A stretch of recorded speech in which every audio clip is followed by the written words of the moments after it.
gagawin namin ay Intense Interview Challenge. So, sorry nga pala guys. kulang kami ng dalawa. So, si Winnie and si Shane. So, bago natin simulan is mag-subscribe kayo and like the video and click the notification bell for more updates. And also, please share this video. Let's start! Guys, wala siyang kapartner kasi si Shane is wala. So, simulan na natin ang interview. Intense interview ba? Intense interview challenge. Ito yung mga tanong. 5 questions.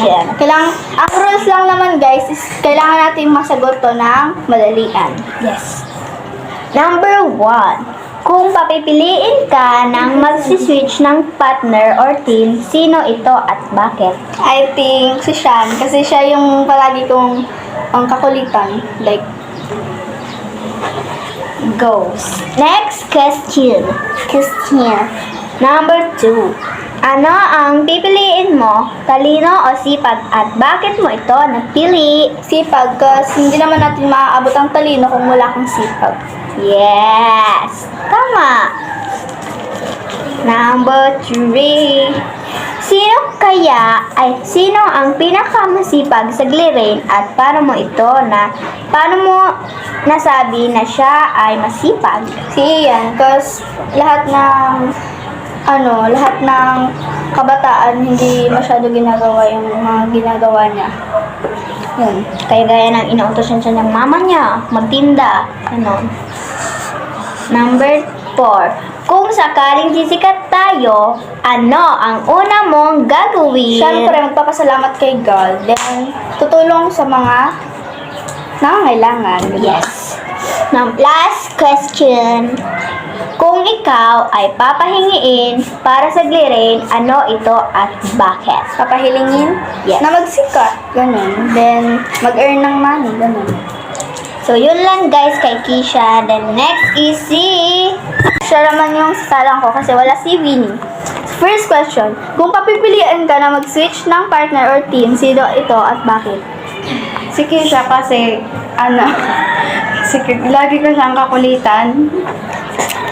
Second question. Ano ang pipiliin mo? Talino o sipag? At bakit mo ito napili?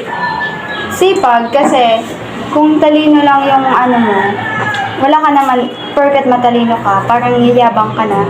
Yes. Third question. Sino ang pinakamasipag sa glire at paano mo ito nasabi na siya ang masipag?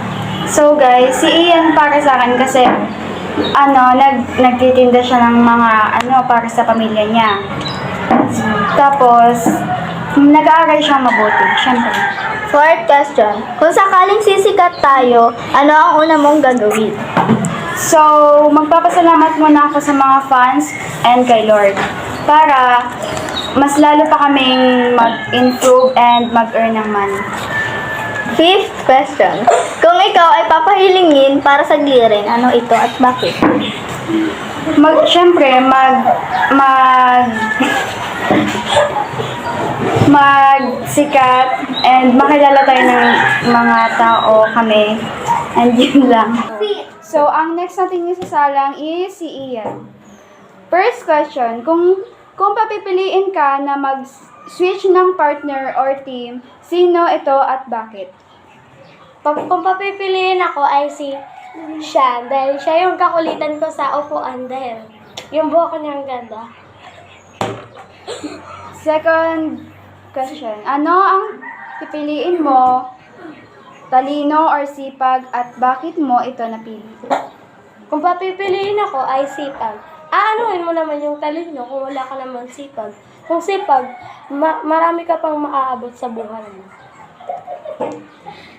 Third question, sino ang pinakamasipag sa gliring at paano mo nasabi na siya ay masipag? Kung ako papipiliin ay si Kisha dahil siya yung nag-edit ng lahat-lahat ng edit. Ganito, ayun. Fourth question. Kung sakaling sisikat tayo, ano ang una mong gagawin? Ang gagawin ko, magpapasalamat tayo kay God dahil sa mga blessing na binigay niyo sa atin at tutulong na rin sa mga kapwang nangangailangan. Fifth question. Kung ikaw ay ikaw ay papahilingin para sa girin, ano ito at bakit? Ang hihiling ko naman sa mga glirin ay sana madami pa tayong fans at magsikat tayo lalo. So, next. So guys, our next na tatanungin natin ay si Aria. First question. Kung papipiliin ka na mag-switch ng partner or team, sino ito at bakit? Feel ko si Kisha. Kasi, wala lang. Gusto ko siya maging kapartner and then, siya, funny siya, gano'n. Second question. Ano ang pipiliin mo, talinag o sipag? At bakit mo ito napili? Sipag, kasi paano mo maaabot ng talino kung hindi ka magsisipag? Tama. Question. Kung sakaling sisikat tayo, ano ang una mong gagawin at bakit mo ito napili? Siyempre, magpapasalamat sa mga fans na sumuporta sa aming Glee and kay God, then siyempre, and magtutulong ako sa mga mahihirap. Fifth question. Kung ikaw ay papahingin para sa gilin, ano ito at bakit? Siyempre, magsikat. Question.